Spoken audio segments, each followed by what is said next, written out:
Hello, I'm here today to talk about a type of language disorder which is very common among the population, but it's not very heavily talked about in schools or really there's not a lot of information on it. So we're trying to raise awareness for this disorder, which is developmental language disorder.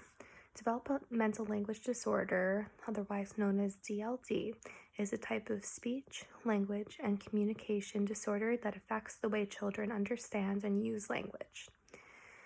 So, basically, to boil that down, developmental language disorder doesn't really have a tight definition, and it can present differently depending on the child and what exactly they have difficulty with, whether it be more with comprehending language or with producing language, or understanding speech. And so a couple of professionals, Dr. McGregor and Dr. Zeigenfutz, appeared on the podcast to talk about advocacy for developmental language disorder. Developmental language disorder, they organized an awareness day to help parents and other professionals gather and become ambassadors and advocates for this disorder, which is on Friday, October 18th of this year.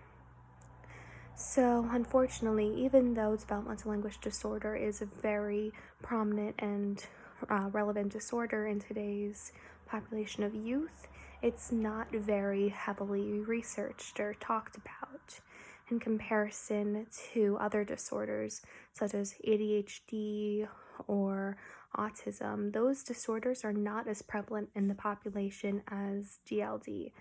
DLD is estimated to affect 7% of the population, yet there's still a very large lack of awareness of this disorder.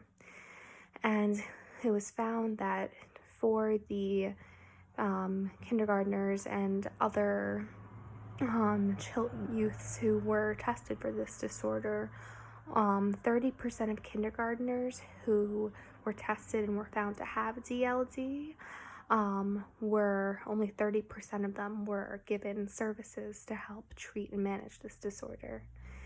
It can be a bit jarring for parents. I know one of the biggest jobs of being an educator and a teacher is to talk to parents, and a lot of times when a teacher has to tell a parent that their child is someone who has DLD, they can be a bit overwhelmed and not really know how to manage a disorder of this type. So there's a lot of resources as an educator that you can use to help you to be able to better understand and be a better advocate for your students with DLD.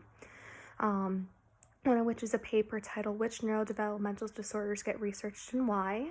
There is an organization called RADLD, and it has informational YouTube videos that discuss DLD, and it can help you better understand the disorder.